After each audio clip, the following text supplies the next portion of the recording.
Yeah, you know what, Jim? I haven't processed all that yet. You know, yesterday just meeting with all the players, and then today obviously meeting with you guys. I'm gonna probably take a couple of days of just processing all those things and my emotions about all those things that went on this season.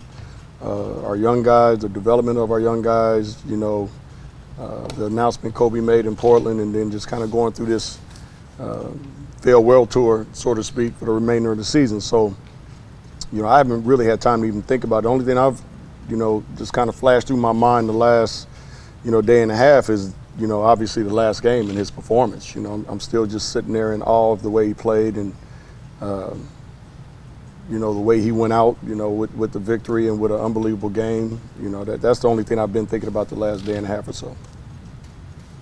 Is it possible that maybe this farewell tour kind of slowed down the development of some of the guys? It's a possibility, you know, but, you know, 20 years and 5 championships, you know, I wouldn't do it any different.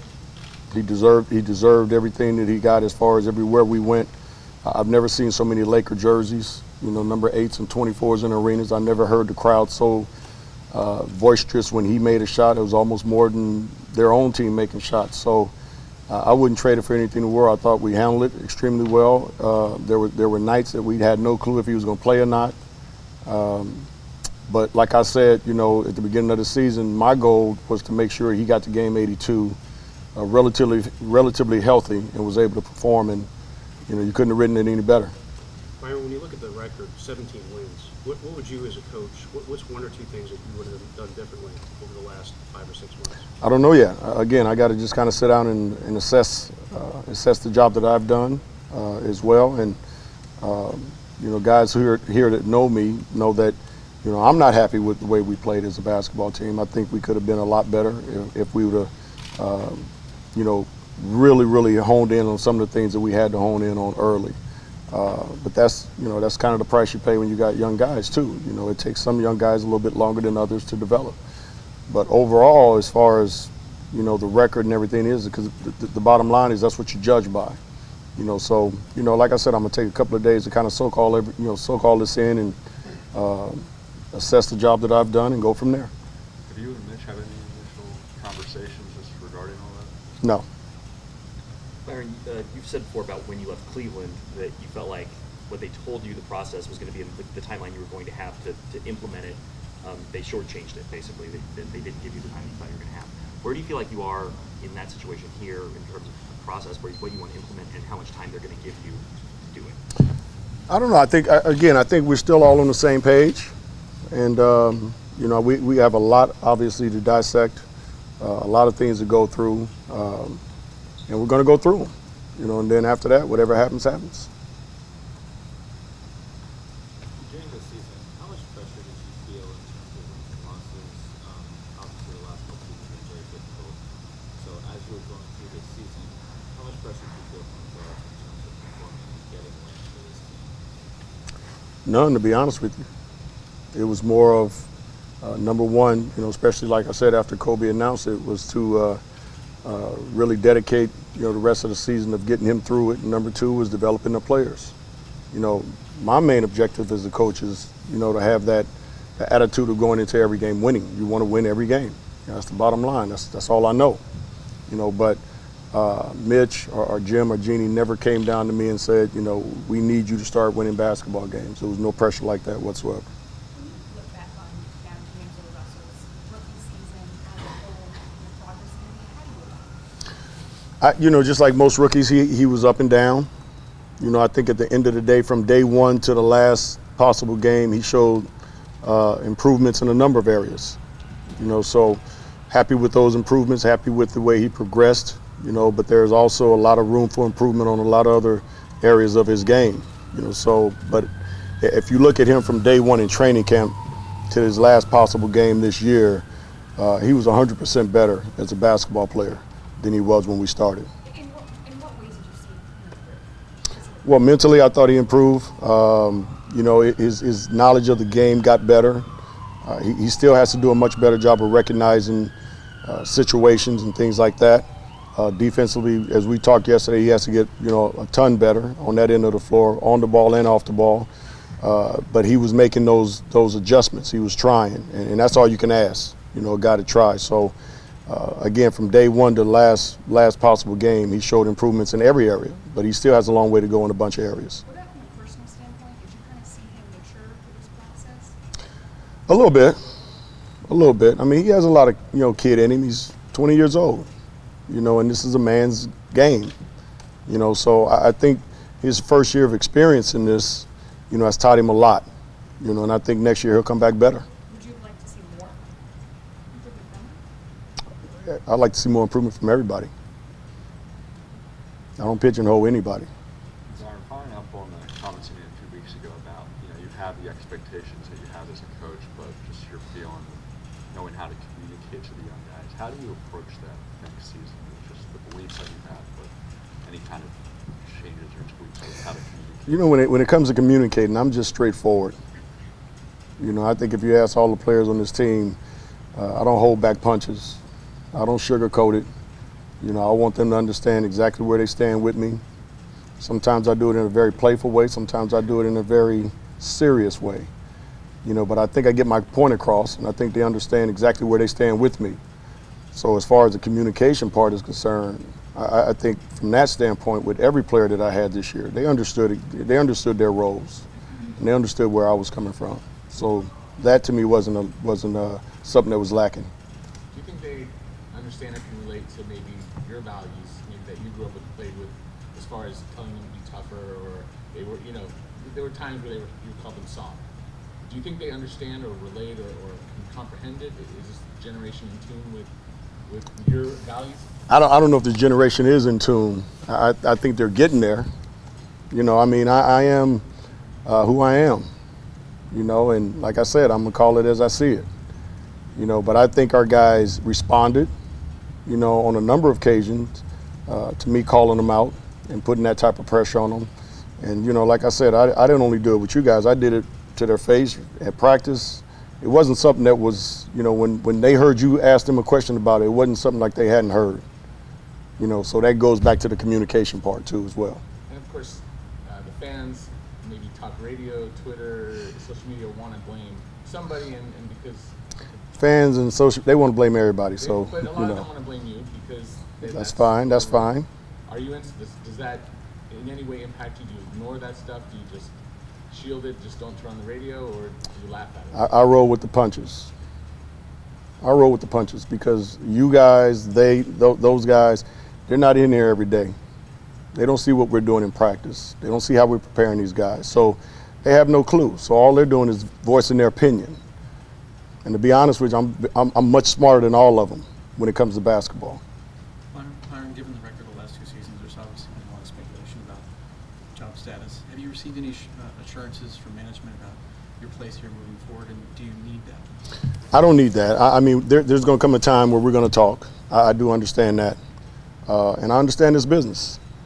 You know, I understand this business. As I told you guys from day one, and it's still to this day, this is my dream job. This is my dream job. And obviously you want the opportunity to turn it all around. And you hope you get that. But I understand the business, you know, of basketball. So, and it's all about wins and losses. I understand that as well. But I think over the last couple of years, the process that we've tried to, you know, implement is in place. And obviously the summer is another big summer for us. And I'm looking forward to it as the head coach of the team until they tell me differently. A lot obviously has to happen this summer. There's still the lottery, there's free agency, various things. But at this point, do you expect to be the coach next year? Yeah, absolutely. Byron, so much of what you bring or verbalize as your goal with this team is a defensive identity. When you've had 2 years where the defense has been as poor as it is, I mean, can you say that what you're doing is working, even if the numbers haven't yet yielded positive results? I can say that they're starting to understand what we need to do. And over those 2 years, though, there's been a lot of changes as well. You know, so again, you got to keep a core of guys together, you know, more than a year, you know, to really kind of develop that bond on that end of the floor as well. And again, it's a work in progress, you know, and hopefully, you know, our young guys are going to understand that. And the guys that we bring in are going to understand that. And we got to get better on that end of the floor from an individual standpoint. as I talked to guys yesterday, I made no bones about it, that they all have to improve on that end of the floor. It can't be the same thing we're showing every day in film from game 1 to game 80, and you're still making the same mistakes. You got to get it. If you don't, then obviously we just got to get better players. But Byron, doesn't the talent that you have also have a great deal to do with that? I mean, you can teach them all you want. Yeah. If you don't have the talent Absolutely. to perform on the floor, then it doesn't make any difference. Absolutely. Absolutely. Byron, as you know, fans can be divided, and they're not happy with the last 2 seasons. What would you like to say to them? I'm not happy either. I mean, if our fans are sitting there really thinking that I'm happy with the way we played the last 2 years, then they're out of their minds. I'm not used to this. Mitch is not used to this. Jim's not used to this. Jeannie's not used to this. This is not us as a basketball organization. We expect to win. That's the bottom line. We knew the last couple of years were going to be difficult, but you still have a game plan in place, and we're going to try to carry that game plan, out. But if fans think that we're sitting at home, happy about our record and the way we're playing, then they're crazy. They don't understand our feelings as Lakers. This hurts me every day when I would go home after a game. Kind of dovetailing off Did you. you have a say in how you coached the team? Did that affect No, you in any way? no, not a say whatsoever. Kobe, what he was so great at this year for me is being able to talk me down and relax me and just say, Coach, it's going to be all right. You just got to keep pushing them. It's going to be okay. It's going to take them some time, but it's going to be okay. And again, that's not the Kobe that you guys are probably used to seeing or hearing. So for me, he was a sounding board, somebody I can talk to about the team and the things that were going on. But he was also somebody that can just kind of get me off the ledge for a second, and just talk to me about the future. Kind of dovetailing off Jim's question. Do you ever wish you had a better roster? I think everybody wishes they had a better roster. I mean, there's going to be 29 teams this year looking to get better.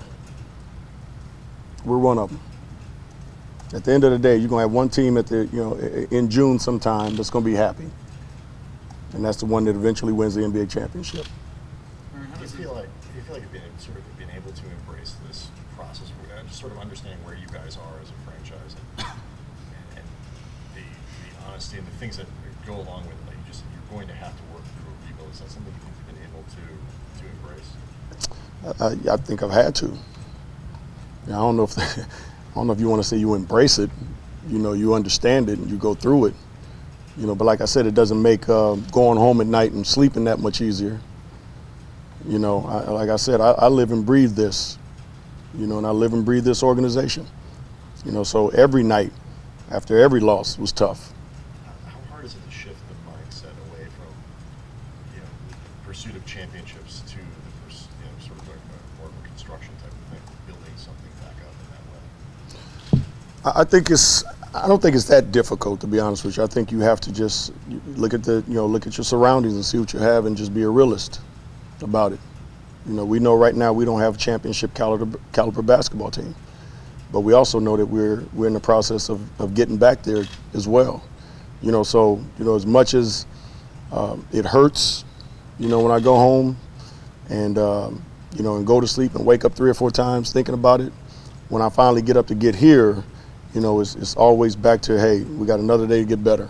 And having that positive attitude and that positive outlook on the future is the things that kept me going. Byron, when you look around the league and you have pretty much all the top teams have had guys play together for years now, that type of cohesion, do you think that, especially kind of the 4 young guys on this team, do you think that they can grow together like that? Do you see enough in that group? Yeah, absolutely. They got to buy into, playing for each other. That's the thing that we talked about a lot this season. They're all have different gifts, individually.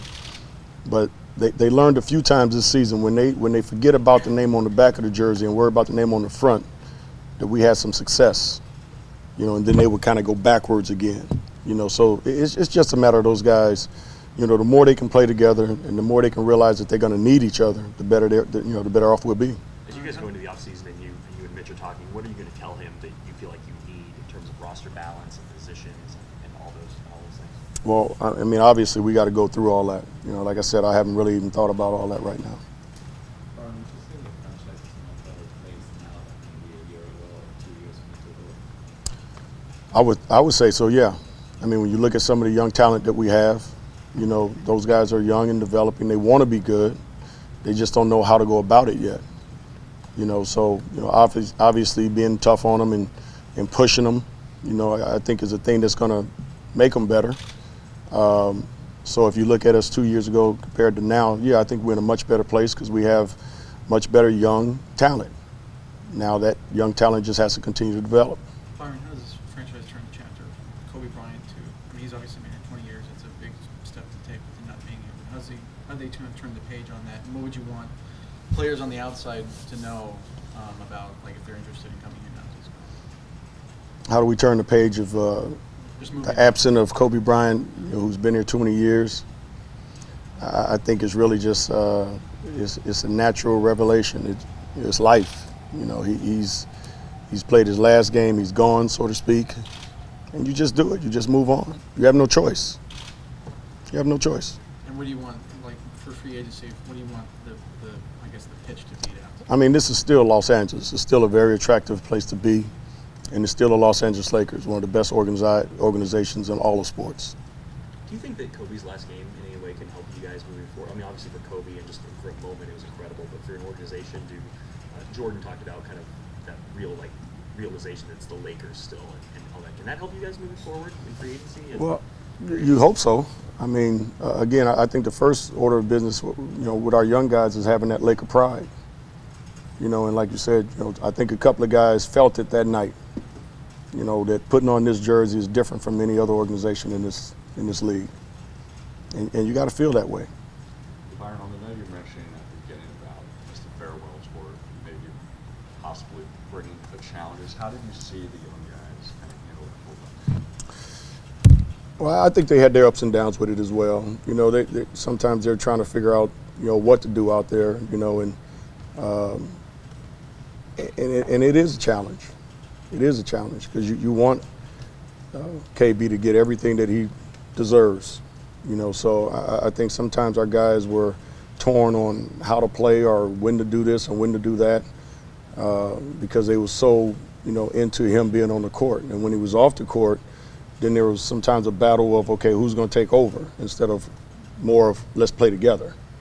You know, we have no choice. We don't have that blanket, that security blanket that can bail us out. You know, so again, it's just a lot of little things that I feel are big things at the end of the day, but they're things that can be corrected. How do you kind of weigh the components of, you know, obviously with Kobe's talent not being there, dealing with that, but just the aspect of his shadow not being there as well? You mean going forward? Yeah, going forward. Like I said, it's natural. It's natural. It's life. You got to move on. Byron, what are your immediate plans, like, in terms of like vacation in the office over the next few weeks before the lottery? Be in LA for the next 2 or 3 weeks, then I'm gonna take a vacation. Where are you going? None of your business. We're not gonna follow along. I know. Maybe just on Instagram. Hey Byron, when you think about the development of young talent, is coaching as important, or is it more so experience that makes the difference to fully developing young players? I think it's more relationships. You know, I find myself being a coach, but I also find myself being a father figure, a mentor. A lot of these guys, that's what they want. That's what they need. You know, you have to wear a ton of different hats, you know, when you coach nowadays compared to, 20, 30 years ago. You know, which is fine because I love interacting with players. You know, I think that's something that I enjoy before practice, during practice, after practice. So it's not anything that I'm not used to, and it's not anything that I'm not accustomed to doing. But I think for the most part, the coaching is obviously very important. X's and O's are very important. But forming a bond and a relationship with these guys is probably the most important because you got to get them to trust you, and you got to get them to buy in into the things you want them to do on both ends of the floor. Last season you mentioned that one of your regrets maybe was letting Kobe too much, that may have led to the injury. Do you have any regrets this season that you can share with us?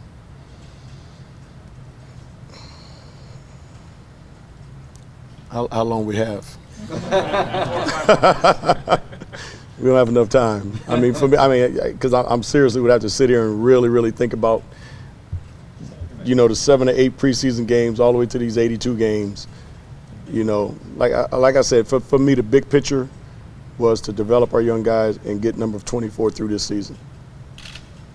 When you look at the roster, even if some of you guys can't necessarily believe the talent that would get you, an extra 20, 30, whatever the amount of wins would be, how important is it, do you think, to develop something that's just more cohesive in terms of bigs that work well with the strengths of your guards and all these other things? It seemed at least that was lacking in terms of how the roster was composed this year. I think is vital. It's vital. It was obviously a total difference in the two groups. When we played, you had one group in our second unit that played extremely well together, and then you had a group in our starting lineup of young guys that sort of wanted to be the man, and were kind of almost fighting each other, fighting the process. So it is vital for our guys to understand that there's nobody that we have that can do it by themselves. But also in terms of, like Roy doesn't seem not necessarily an ideal pick and roll partner for D'Angelo in that part of the game. Playing with Kobe is still more of an isolation player. All those parts just not fitting together to maximize the talent that you do have on hand. Is that something that can be fixed? Absolutely. Absolutely. How do you, from when you took over the job a couple years ago to now, how have you changed the coach? I don't think I've changed much, to be honest with you. I think I've mellowed out more, and probably that's a lot of that's probably because of the situation. You got so many young guys that you're trying to develop, so you got to really, really focus in on that, and you can't go overkill. You just can't. You just can't nowadays. You got to give them time to develop. So from that standpoint, I've probably mellowed out a little bit, but I'm still the same fiery guy that I was the day I was sitting over there doing the press conference, when I took the job.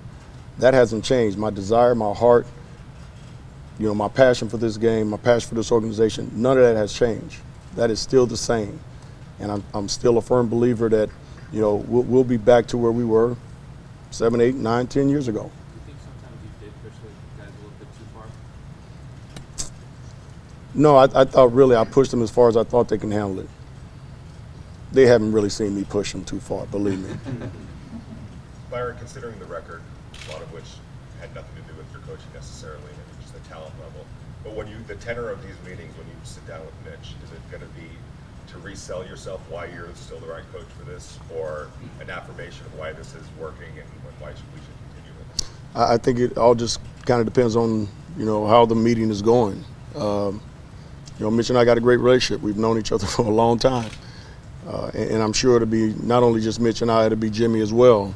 But, like I said, I haven't made any bones about it where this is where I want to be.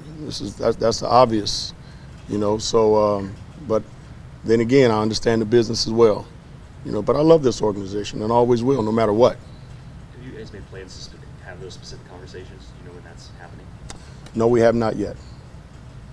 We got a lot of other stuff to do right now. Byron, you talk a lot about trust. You talk about sometimes they didn't trust each other on the court, and how much trust, how valuable the quality that is to have. How much trust was destroyed or ruined or fractured because of what happened with D'Angelo and Nick? And did you talk to them about that on a man-on-man basis to clear the air to see how you could help mend these broken fences there? I'll answer that question, and then I want to answer another question about that situation. That situation obviously hurt us. And when you're in that locker room, trust is a must. It is a must. Because whatever 15 guys or 14 guys you have in there, it's a family. And when that trust is broken, it is very hard to recapture. So that was a situation that obviously hurt us. Obviously a young guy, in D'Angelo and Nick, that just, it didn't help the team. Let's put it that way. As far as me talking to those guys, I looked at it like this. Okay, they're two grown men. They got to talk this out amongst themselves. I cannot force guys to talk to each other.